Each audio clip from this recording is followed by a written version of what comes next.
Shalom bien-aimés de Dieu, je vous salue dans le nom précieux de Jésus-Christ, notre Seigneur et Sauveur. Aujourd'hui, 1er février 2023, nous rendons grâce au Seigneur de nous avoir conduits durant tout le premier mois de cette année 2023 et nous débutons le deuxième mois.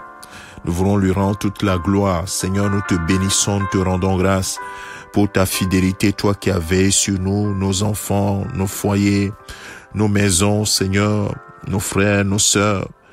Père, nous te sommes infiniment reconnaissants et nous te disons merci en toutes choses. Comme nous l'avons dit hier, Seigneur, tu es tout pour nous. Et Seigneur, nous te rendons grâce. Merci pour tout, Seigneur. Au nom de ton Fils Jésus-Christ. Amen. Bien-aimés, ce matin, nous voulons nous appuyer sur la parole de Dieu pour débuter cette journée comme nous avons l'habitude de le faire. Et bien-aimés, vous savez que la parole de Dieu est notre nourriture quotidienne et c'est elle qui nous donne la foi. Bien-aimés, dans 1 Corinthiens chapitre 15, la parole de Dieu nous dit dans le verset 58 qui nous intéresse. Je vais lire cette parole et je veux le placer ensuite dans son contexte. Ainsi, mes frères et sœurs bien-aimés, soyez fermes, inébranlables, travaillez de mieux en mieux à l'œuvre de Dieu, du Seigneur, sachant que votre travail n'est pas sans résultat dans le Seigneur. Il dit, mes frères et sœurs bien-aimés, soyez fermes, inébranlables, travaillez de mieux en mieux à l'œuvre du Seigneur, sachant que votre travail n'est pas sans résultat dans le Seigneur. Et l'apôtre Paul, en disant cela aux Corinthiens, le place dans le sens que Jésus-Christ revient. Dans le verset 54, il dit, « Lorsque ce corps corruptible aura revêtu l'incorruptibilité et que ce corps mortel aura revêtu l'immortalité, alors s'accomplira cette parole de l'Écriture. La mort a été engloutie dans la victoire. Ô mort, mort, où est ton aiguillon? L'enfer, enfer, où est ta victoire? L'aiguillon de la mort, c'est le péché. Et ce qui donne la puissance au péché, c'est la loi.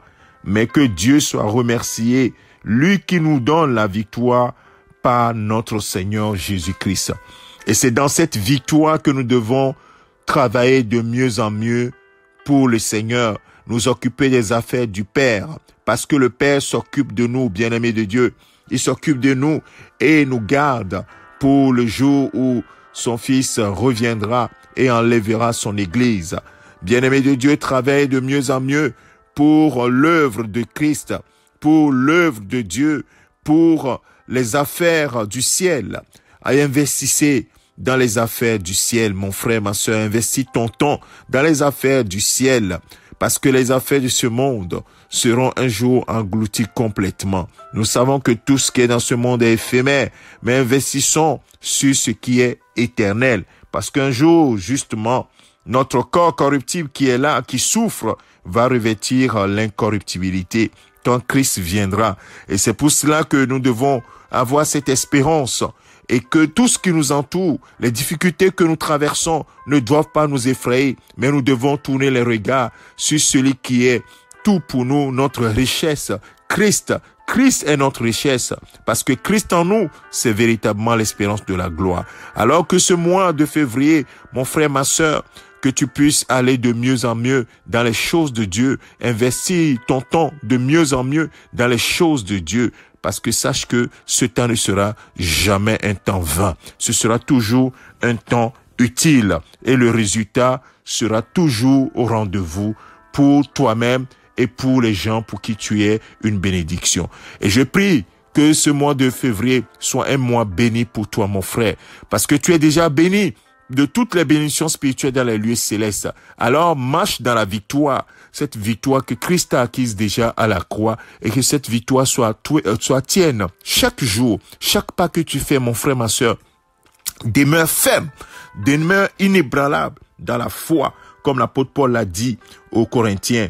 Il dit, mes bien-aimés, frères et sœurs, soyez fermes, inébranlables. Mon frère, ma sœur, sois inébranlable et travaille de mieux en mieux à l'œuvre du Seigneur, sachant que ton travail n'est pas sans résultat dans le Seigneur. Que le Seigneur te bénisse, que sa grâce soit sur toi, mon frère, ma sœur. Excellent mois de février, dans la grâce divine. Que ce que tu touches soit béni au nom de Jésus-Christ, parce que tu es déjà béni de toutes les bénédictions spirituelles dans les lieux célestes. Que tout ce que tu touches soit béni. Que l'ange de l'Éternel campe autour de toi et t'arrache à tout danger, parce que tu as choisi de marcher dans la crainte de ton Père céleste, au nom de Jésus-Christ. Excellent mois de février. C'est ton serviteur, le pasteur Alexandre. Amen.